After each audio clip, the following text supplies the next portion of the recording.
हिंदू कमजोर नहीं है। मैं पूरे मेवात को ये बताना चाहता हूँ कि मेवात का हिंदू कमजोर नहीं है, उनके साथ पूरा हरियाणा खड़ा, पूरा भारत खड़ा है। बजरंग दल का एक एक कार्यकर्ता तन से, मन से, धन से और जिस प्रकार से होगा उस प्रकार से हिंदुओं के साथ खड़ा है। हिंदुओं ने कभी भी किसी शरीफ आदमी को नहीं छेड़ा, ना छेड़ेगा।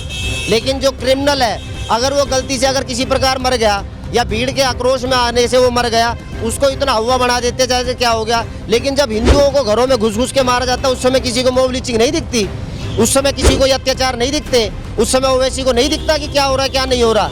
लेकिन जब किसी मुसलमान के ऊपर कुछ होता है तो तुरंत आके हजारों जितने भी ये भांड है सब खड़े हो जाते हैं अपनी आवाज़ उठाने के लिए। उस समय किसी को नहीं दिखता जब हिंदुओं के ऊपर केरल में अत्याचार होता है, उस समय किसी को नहीं दिखता। जब मणिपुर में अत्याचार होता है उस समय किसी को नहीं दिखता। जब महाराष्ट्र में अत्याचार होता है उस समय किसी को नहीं दिखता। जब मेवात में अत्याचार होता है, लेकिन दिखता कब है? जब किसी मुसलमान के ऊपर अत्याचार होता है, क्योंकि सब वोट बैंक की राजनीति है। और बजरंग दल हर हिंदू के साथ खड़ा है, हर उस बहन के साथ खड़ा है, हर उस आदमी के साथ खड़ा है जो कमजोर है। कमजोर के साथ उसका बल बजरंग दल, देश का बल बजरंग दल।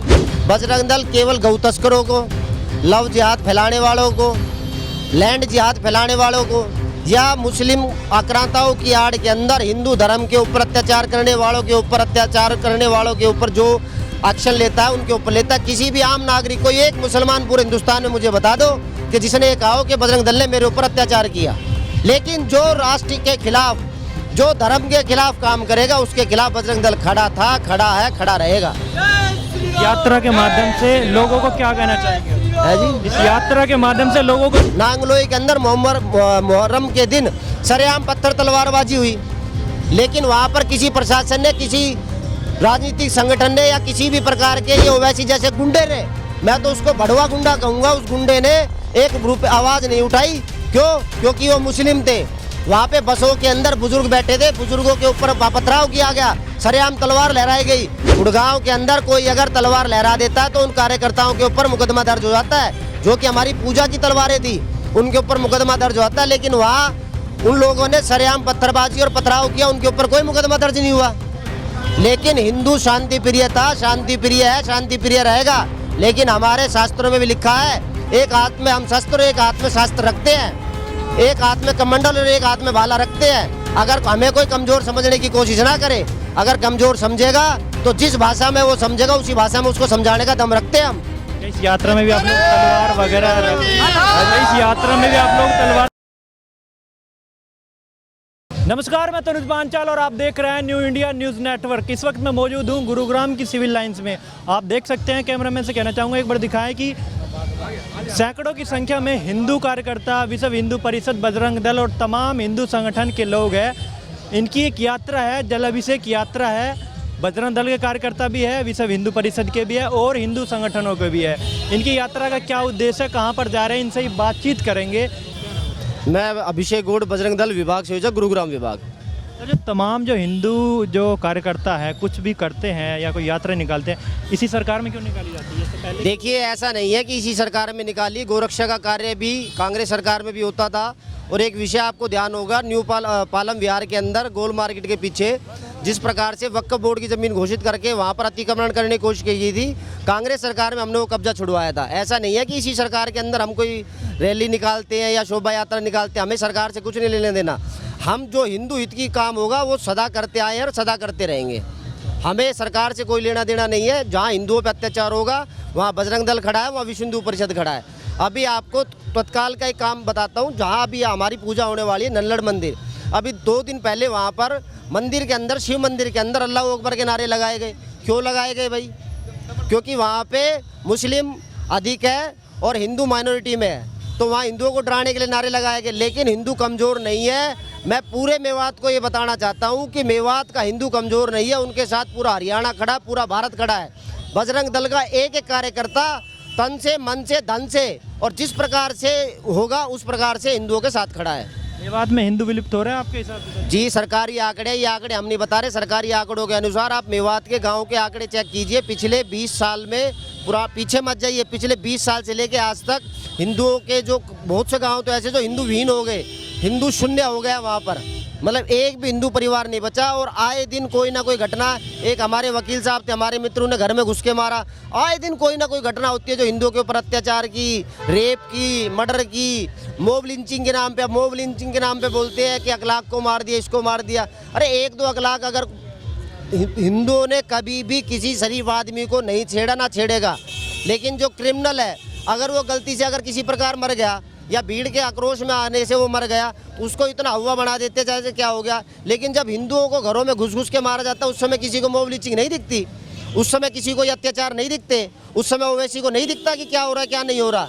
लेकिन जब किसी मुसलमान के ऊपर कुछ होता है तो तुरंत आके हजारों जितने भी ये भांड है सब खड़े हो जाते हैं अपनी आवाज़ उठाने के लिए।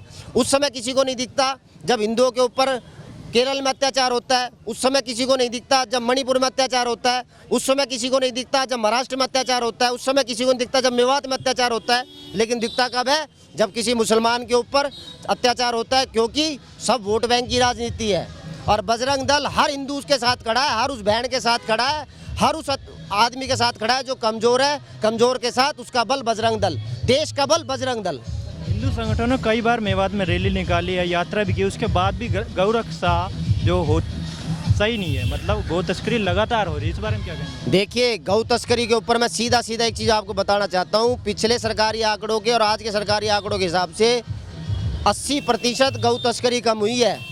बजरंग दल की मेहनत की वजह से, बजरंग दल के बलिदान की वजह से, हमारे बहुत से कार्यकर्ताओं ने जो बलिदान दिए, जो बलिदान देने के पश्चात वो अपने गोलोक को सिद्ध गए, उनके बलिदान की वजह से 80% गौ तस्करी कम हुई है। और आज भी हमारे कार्यकर्ता दिन रात मेहनत में लगे हुए हैं गऊ का अंतिम संस्कार कराने के लिए, गऊओं को बचाने के लिए।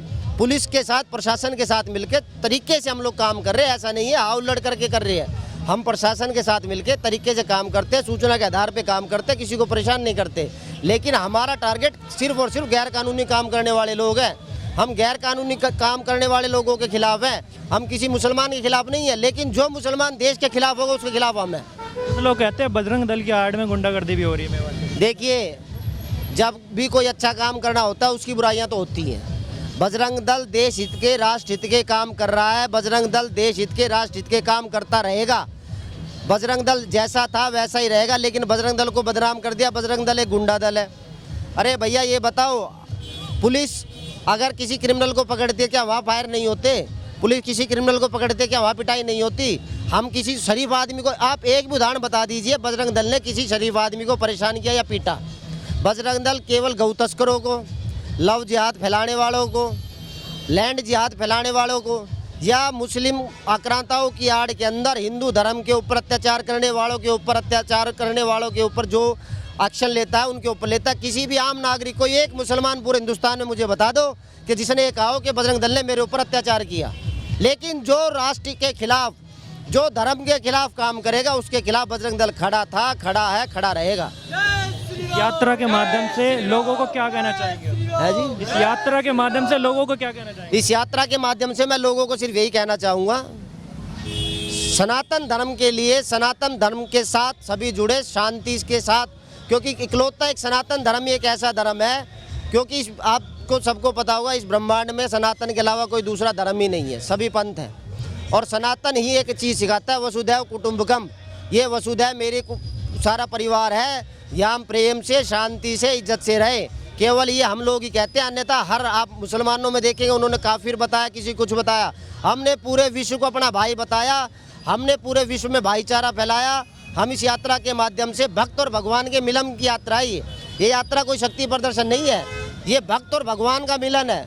इसके अंदर भोले बाबा से भोले के भक्तों का मिलन है, भगवान श्री कृष्ण के भक्तों का मिलन है। ये मिलन भक्त और भगवान का है, प्यार का मिलन है। हम वहाँ शांति और प्यार के लिए जा रहे हैं, हमारा वहाँ कोई शक्ति प्रदर्शन नहीं है। शक्ति प्रदर्शन नांगलोई में हुआ। नांगलोई के अंदर मुहर्रम के दिन सरेआम पत्थर तलवारबाजी हुई, लेकिन वहाँ पर किसी प्रशासन ने, किसी राजनीतिक संगठन ने या किसी भी प्रकार के ये ओवैसी जैसे गुंडे ने, मैं तो उसको बढ़वा गुंडा कहूँगा, उस गुंडे ने एक आवाज़ नहीं उठाई। क्यों? क्योंकि वो मुस्लिम थे। वहाँ पे बसों के अंदर बुजुर्ग बैठे थे, बुजुर्गों के ऊपर पथराव किया गया, सरेआम तलवार लहराई गई। गुड़गांव के अंदर कोई अगर तलवार लहरा देता है तो उन कार्यकर्ताओं के ऊपर मुकदमा दर्ज हो जाता है, जो कि हमारी पूजा की तलवारें थी, उनके ऊपर मुकदमा दर्ज होता है। लेकिन वहाँ उन लोगों ने सरेआम पत्थरबाजी और पथराव किया, उनके ऊपर कोई मुकदमा दर्ज नहीं हुआ। लेकिन हिंदू शांति प्रिय था, शांति प्रिय है, शांति प्रिय रहेगा।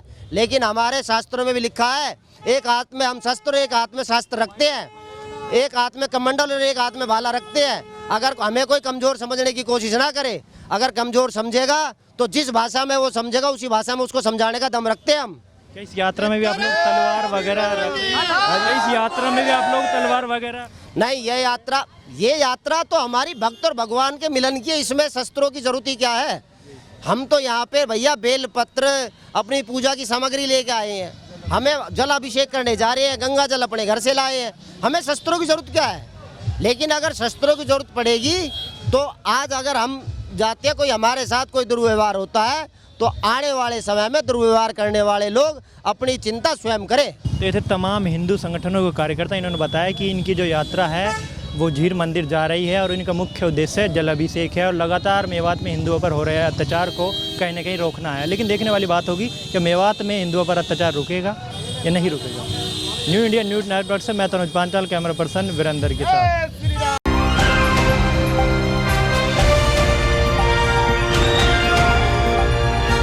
दिल्ली, हरियाणा, उत्तर प्रदेश, राजस्थान की हर खबर के साथ देखते रहिए न्यू इंडिया न्यूज़ नेटवर्क।